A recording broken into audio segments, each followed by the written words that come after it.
Ada 3K yang gua jadikan prinsip dalam menjalankan hubungan rumah tangga.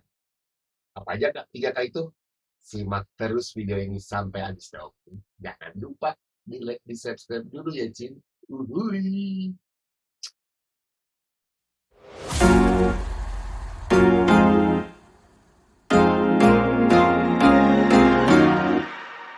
Assalamualaikum warahmatullahi wabarakatuh. Balik lagi bersama gue, Babak Dito, di channel Celotehan Babak.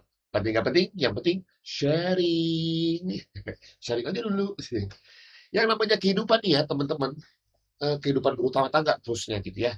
Pasti ada sih yang namanya naik turun kan gitu. Bukan cuma naik turun di malam hari doang gitu kan. Tahu kan maksudnya?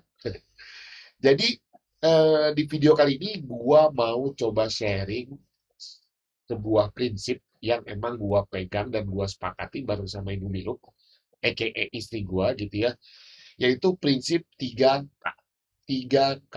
Sama seperti prinsip atau pembahasan yang akan dibahas di setiap topik yang ada di channel ini gitu ya, sama-sama 3K gitu. Prinsip 3K dalam hubungan berumah tangga yang gua jalanin yaitu adalah yang pertama komunikasi, kepercayaan, dan juga keintiman. Intim, jangan ngeres dulu ah gitu.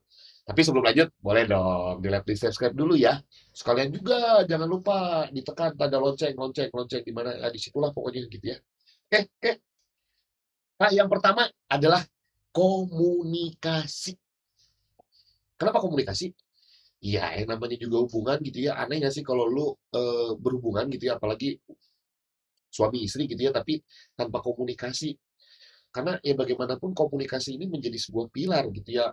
Kita harus bisa saling tahu.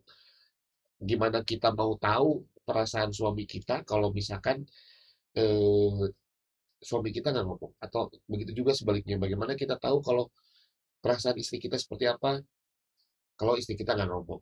Bukan masalah kita nggak sensitif, tapi ya tetap yang namanya komunikasi itu perlu gitu ya.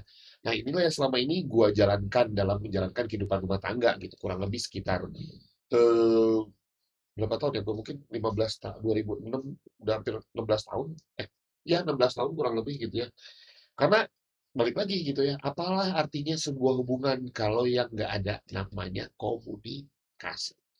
Komunikasi di sini adalah hal apapun gitu ya, terutama kalau kita lagi punya unek-unek gitu ya, sama pasangan kita gitu kan. Kan sering nih ya gitu ya terjadi di ibu kota sih.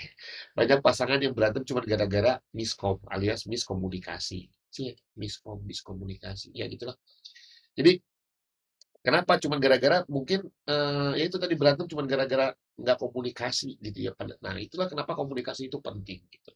Misal nih ya, misal sampel aja, tidak mendiskreditkan ke, seseorang gitu. Jadi kadang-kadang nih, misalkan lagi di jalan gitu kan, sering nih kita terjadi nih gitu ya, "Sayang mau makan apa?" "Terserah, terserah." Jawabnya terserah cuy. Komunikasi sih, tapi komunikasinya kurang jelas. Harus yang jelas ya komunikasinya gitu. Terus akhirnya kita bawa nih makan. Begitu kita capek, "Tapi gua nggak mau pengen lagi nggak pengen makan ini." "Lah kenapa nggak ngomong dari tadi?" Ujung-ujungnya apa? Berantem coy. Gitu kan. Sering sering sering nggak sih? Sering nggak? Gitu kan. Sering banget terjadi kayak gitu yang emang akhirnya, hal sepele gara-gara udah komunikasi mungkin cuman komunikasinya kurang lengkap gitu ya. Jadi balik lagi, buat gua komunikasi itu penting gitu. Supaya apa? Nggak sering-sering berantem, gelut gelut gelut. Ya kan? Gitu. Ya padahal kan sebenarnya kalau kita, bisa ngomong aja gitu apa yang lagi dimau gitu, kalau ditanya pasangan kita, "Lu lagi mau apa?" Ceritain aja gitu, nggak usah sambil nunggu, eee, harus mengharap sebuah, apa ya, peka kek, cie gitu, susah gitu ya, ribet lah gitu ya kalau mau mengharapkan begitu gitu. Kalau kita udah tahu, pasangan kita kurang peka ya mendingan kita komunikasikan aja biar menghindari, apa, berantem gitu ya. Karena kalau kayak tadi contohnya kasus, mau makan di mana gitu, asal kita pasangan kita bilang aja gitu, "Aku mau makan di sini aja." Kalau misalnya nggak cocok, kan bisa diskusi, bisa dikomunikasikan. Kalau udah komunikasikan nggak sama, ya diskusi gitu ya. Jadi jangan sampai akhirnya ujung-ujungnya berantem cuma gara-gara hal yang, gitu ya, gitu. Gimana gitu ya caranya? Ya adalah tadi kita bahas terpisah gitu. Jadi Komunikasi itu penting buat gua karena bahkan sebisa mungkin hal sekecil apapun, wow, geluduk kita komunikasi sama pasangan kita. Kalau emang belum sempat sekarang bisa kita ceritain setelah kejadian, tapi tetap kita komunikasikan apa yang kita lakukan. Mungkin kadang-kadang kita mengkomunikasikannya nggak sekarang tapi nanti gitu ya. Padahal kita mengkomunikasikan sesuatu gitu, misalkan mau melakukan tindakan sesuatu gitu, tapi nantinya deh gue ceritanya gitu ya. Tapi tetap dikomunikasikan. Kalau kita udah berkomunikasi gitu ya, pastikan sama pasangan ini kita akan harus bisa saling percaya gitu. Nah, kalau udah dikasih kepercayaan, kepercayaan ini harus kita jaga baik-baik. Karena dalam sebuah hubungan, kepercayaan itu adalah kunci, kunci dan kunci. Jadi, ya jangan sampai kita mengingkari kepercayaan apa yang sudah diberikan oleh pasangan kita gitu ya. Karena ya walaupun kita sudah komunikasi, tapi kita mengingkari sebuah kepercayaan ya sama aja dan bohong. Gitu. Jadi yang kedua menurut gua adalah kepercayaan yang gua selama ini gua pegang maksudnya gitu. Jadi gua mencoba untuk membangun rasa saling percaya gitu, dalam sebuah hubungan ini, itu hubungan rumah tangga ya, biar hubungan gua sama ibu Nilo akan terasa lebih lancar. Gitu. Ya benar-benar harus bisa saling percaya. Kalau misalkan istri kita kemana, ya kita percaya apa yang dia lakukan. Gitu ya. Begitu pula sebaliknya, gitu ya. Terus lu bayangin nggak susahnya hidup lu kalau lu nggak percayaan sama pasangan lu? Yang ada dikit-dikit telepon, dikit-dikit WA, nanyain, "Lagi di mana sayang? Pulang jam berapa sayang?" Sambil pikiran di kepala terduga-duga hal-hal yang negatif dilakukan pasangan kita. Dan capek nggak hidup kita? Jadi mendingan kita percaya gitu. Kalau prinsipnya istri gua itu adalah kalau gua udah keluar dari rumah, gua udah milik orang lain. Jadi gua percaya sama lu bab, lu bisa menjaga kepercayaan gua. Dan akhirnya ya itu yang gua lakukan. Pada saat gua keluar rumah, gua harus bersikap lebih hati-hati.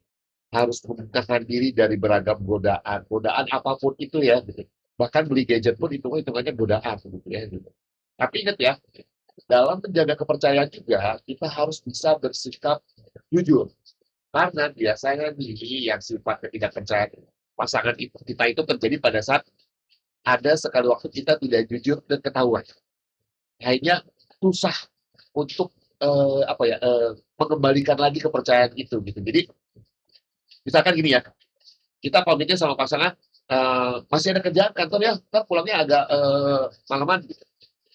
Ternyata malah lu nongkrong sambil HI sama teman-teman gitu ya. Terus habis itu lu lagi asiknya HI gitu, terus ketemu teman-teman pasangannya lu gitu. Terus apa nggak langsung pusing kepala tuh cari-cari alasan kalau ternyata temennya itu bakal bilang sama pasangan kita. Terus mikir gitu pulang, aduh ntar ngomong apa ya. Padahal kalau sebenarnya kita dari awal kita bilang kita jujur, ya kenapa? Kenapa harus pusing gitu ya gitu. Jadi kalau udah kayak gitu kelar deh hidup lo nggak bakal dipercaya lagi sama pasangan lu gitu. Ya, jadi jagalah kepercayaan gitu. Dengan adanya rasa saling percaya ini membuat gua sama istri gua juga harus bisa lebih berpikir kalau mau melakukan sesuatu yang nggak disukai oleh pasangan kita. Ya. Karena kita sudah diberikan kepercayaan dan kalau kita langgar kepercayaannya itu gitu ya, pasti bakal susah banget balikin lagi kepercayaannya lagi gitu. Kalau kata istilah orang bule sonoma ya, forgiven not forgotten ya gini kan jadi pusing kitanya gitu kan. Susah kalau orang udah apa yang nggak dipercaya gitu. Jadi ini yang selalu gue jaga komunikasi dan kepercayaan, khususnya menjaga kepercayaan apa yang telah diberikan oleh istri gue. Oke, sekarang kita masuk ke yang terakhir, itu adalah keintiman. Ya, keintiman. Intim di sini bukan berhubungan intim ya, gitu. Kalau itu mau wajib. Kalau hari Kamis sunah Rasul, hari lain wajib. Jadi intim di sini adalah sesuatu yang emang kita lakukan hal-hal apapun itu berdua sama pasangan lu. Ya ini yang gue lakukan gitu sama ibu Nilo gitu ya. Hal kecil apapun gitu, nggak selalu ya tadi nggak selalu berhubungan intim, tapi keintiman ini kita bisa sambil nonton ekstrim atau Netflix kayak berdua sama pasangan gitu ya, ngobrol-ngobrol santai gitu kan sambil pusat-pusat sebelum tidur gitu ya, usap-usap punggung gitu. Sering nih gue lakukan gitu ya, cuma sekedar usap-usap punggung sama istri gue gitu, sambil nonton gitu. yang atau saling pijit gitu ya. Habis itu terus saling kadel gitu sebelum sebelum kita tidur gitu. Sama-sama tidur dan terlelap gitu kan gitu. Ya hal-hal kecil lah yang kita coba bisa lakukan gitu ya. Pokoknya mah apapun yang emang yang bisa lu lakukan cuma berdua aja gitu. Karena kalau kita sudah berkeluarga, apalagi gua anak tiga gitu ya, udah pada gede-gede, paling kecil aja udah 10 tahun ya, tadi juga ya lumayan ya, ada aja gangguan-gangguan gitu, tapi it's okay gitu. Jadi usahakan kita punya waktu yang emang kita sepakati bareng istri gua gitu, di saat lu lagi sibuk dengan pekerjaan gitu, kalau untuk istri lu kerja juga, istri lu sibuk dengan pekerjaannya, atau enggak, kalau istri lu di rumah juga sibuk dengan anak-anak, sampai susah gitu untuk kita saling berkomunikasi, saling ngobrol, saling cerita gitu ya, intim gitu ya, ya kita sepakati gitu ya. Jadi kalaupun kita sama-sama sibuk, kita punya satu jadwal yang emang kita udah sepakati dan kita harus komitmen gitu ya, bahwa di yang sudah kita jadwalkan ini benar-benar kita tepati gitu dan kita jalankan gitu ya. Jadi, setidaknya apa ya, dengan kita menjadwalkan itu, bakal buat kita enak buat ngobrol, cuma sekedar ngobrol ngalor ngidul gitu ya. Jadi kayak gua sekarang, gua cobain, gua usahain setiap minggu itu ada satu hari di mana gua akan coba pergi sama ibu Milo gitu ya, ke coffee shop gitu ya. Cuma berdua doang, anak-anak kadang di rumah, kadang-kadang pipik-pipik dulu ke tetangga. Ini tetangga itu adalah neneknya, neneknya sama anak-anak. Jadi cuma buat ngobrol aja, ngobrol ngalor ngidul gitu. Kadang-kadang eh,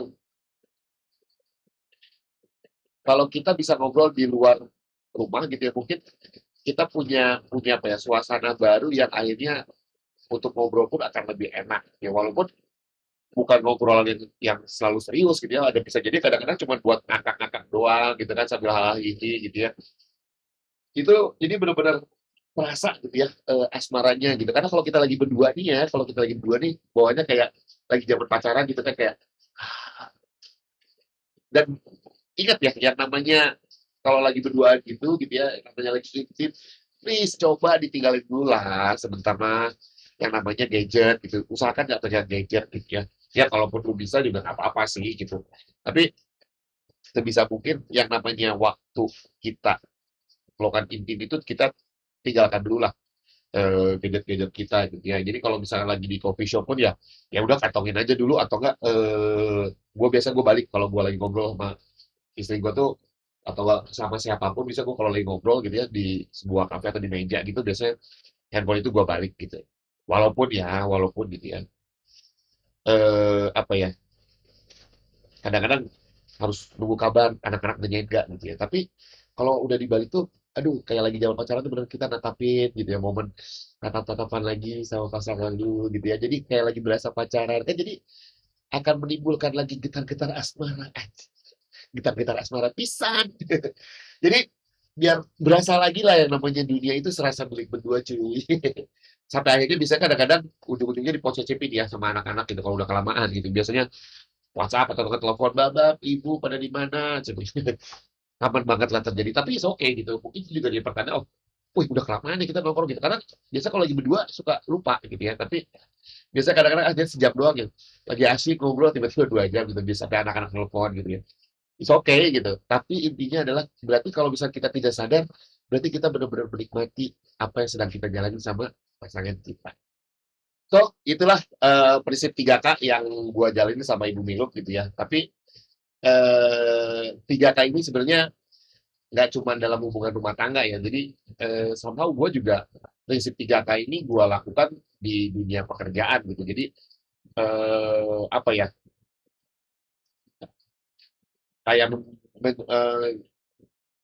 kalau di dunia kerja itu kan kita ada tim atau ada teman atau ada anak buah gitu atau ada bos gitu ya. Ya 3K ini masih masih sangat valid menurut gue gitu. Menurut gue ini 3K ini masih sangat valid untuk gue jalanin di dalam dunia pekerjaan ya. Walaupun yang bagian keintimannya bukan intim yang pakai tanda kutip ya, Cin.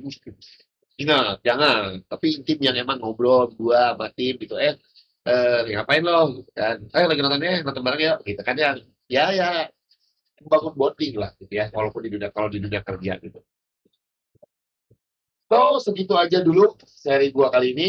Jangan lupa di like, di subscribe dan bunyikan tanda loncengnya biar gue lebih semangat terus membangun channel ini. Oke? Hatur thank you. Sarang heo. Salam cuantek. Penting gak penting, yang penting sharing.